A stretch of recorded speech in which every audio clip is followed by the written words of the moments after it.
It was the rain that finally made me see her. Not the Seattle drizzle I was used to, but a cold, relentless downpour that rattled the windows of my corner office. And through that blurred glass, I saw a faint, rhythmic swipe inside that old sedan. A hand, clearing condensation from the windshield. Someone was in there, living in that car, every single night. I'd noticed the car, of course, a faded blue Honda Civic, always in the far corner under the flickering lamp. For weeks, it was just part of the scenery, another piece of the late-night office landscape. But that night, the pieces clicked together with a sickening thud in my chest. The timing, the consistency, the fact that the engine never ran for heat. She was sleeping there. My first thought was fear. Not of her, but for her. This was my private lot, my responsibility. The loneliness I felt coding until 3 a.m. was a choice. This was something else. Something desperate. I didn't plan what I did next. I just moved. I made 2 cups of terrible break room coffee, strong and black. I pulled my hood up against the hammering rain and walked out into the dark.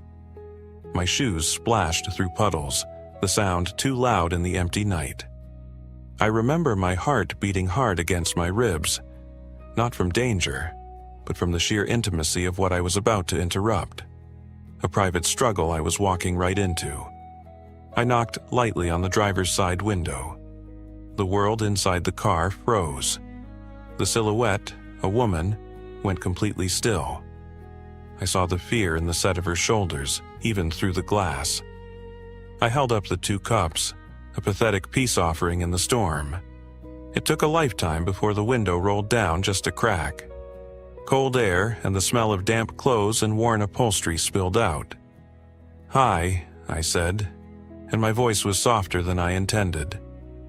"I'm Ryan. My office is the one up there. I brought coffee. It's terrible, but it's warm."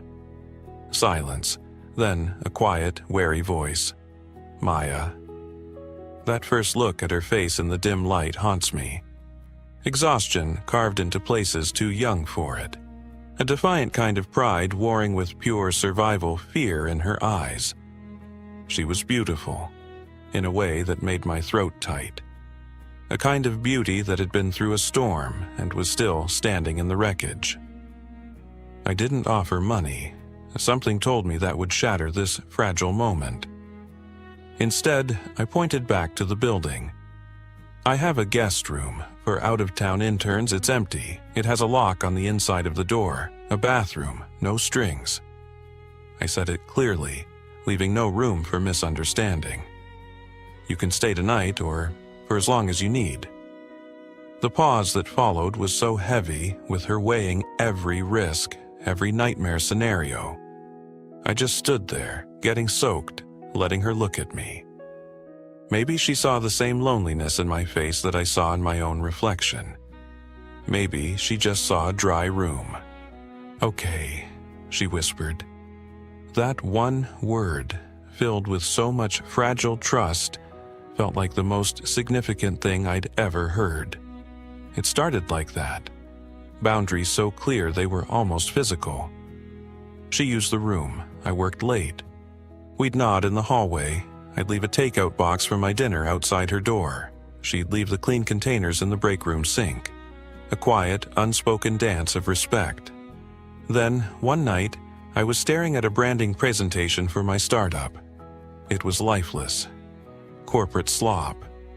I was muttering to myself, frustrated. "The font is wrong." I spun around. Maya was standing in the doorway of my office, holding an empty plate. She looked as surprised as I did that she'd spoken. "Sorry," she said quickly, starting to retreat. "No," I said, a little too forcefully. "Why?" She took a slow step in. Her eyes, no longer shadowed by fear, were sharp, focused. "You're trying to look established, but your product is for disruptors, for people who are tired of the old way. The logo, the colors, it's speaking the wrong language." She walked over, And for the first time, I saw her not as someone who needed shelter, but as a professional. Her finger traced a line on my monitor. This should feel like a spark, not a stamp. That was the night everything shifted. The barrier between helper and help dissolved over cold pizza and warm soda. She showed me her old portfolio on her battered laptop. Her work was breathtaking, full of emotion and bold, clean lines. It told stories. I offered her freelance work, a real contract. She refused charity. So we bargained fiercely until we landed on a price that was fair but made her grin with triumph. The late nights changed. They became about something more than code. They were about color palettes and mission statements, about her sketches spread across my desk, illuminated by the blue glow of my screens. We'd talk for hours. Not about her past, not about the car, but about ideas, about music we loved, about the stupid, hilarious things we'd seen that day. I found myself making up reasons to stay later, just to hear the sound of her pencil scratching on paper, the soft hum she made when she was thinking. I saw her come back to life. The way her laughter, once rare and cautious, now filled the silent office. The way she'd argue a design point with passionate hands, her eyes flashing. The careful way she started to believe in herself again. And with every piece of her that healed, a new piece of my own world slotted into place. The loneliness I'd worn like a coat for years just evaporated when she was in the room. And that was the dangerous part. The line between compassion and something else had blurred into nothing. I was falling for her. Hard. And I was terrified to admit it because how could that ever be fair? How could it ever be anything but a product of the impossible situation we'd started in? Then the email came. A dream job offer. A senior design role at a prestigious firm in Portland. She told me over breakfast burritos, her voice a mix of excitement and something else. Something sad. It's everything I worked for before, she said. It's stability. It's a future.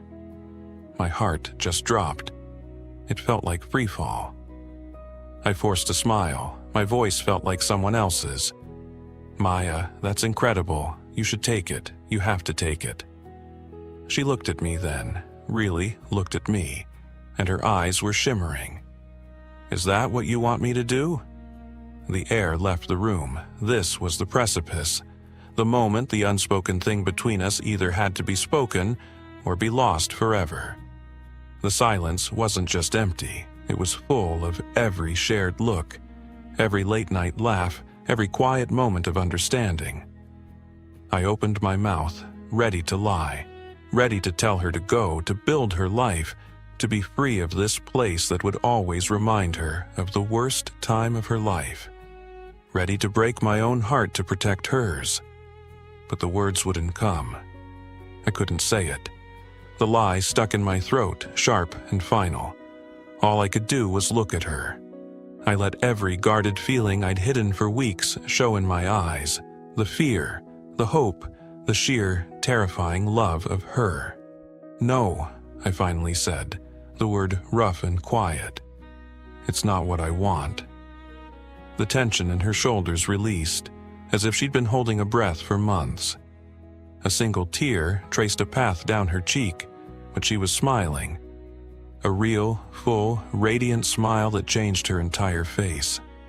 Good, she whispered, because I'm not going.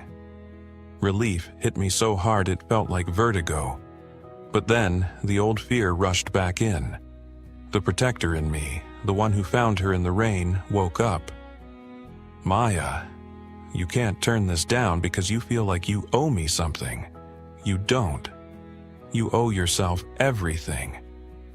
She stood up from her chair, walked around my desk, and stood right in front of me. She took my face in her hands. Her touch was warm, sure. Ryan, she said, her voice steady and clear. Listen to me. I spent months feeling like a ghost.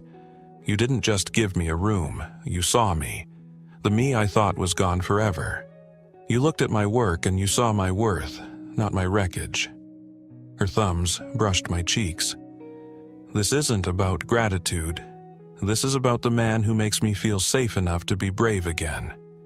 The man I think about all day. The man I choose.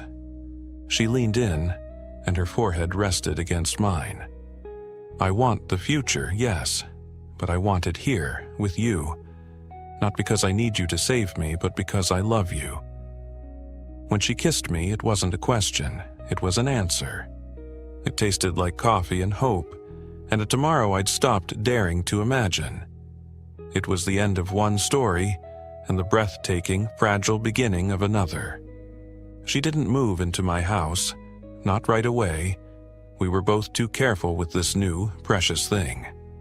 She used the signing bonus from the Portland offer, which she negotiated into a remote position with a Seattle firm, to get her own apartment. A small studio with huge north-facing windows for her drawing table.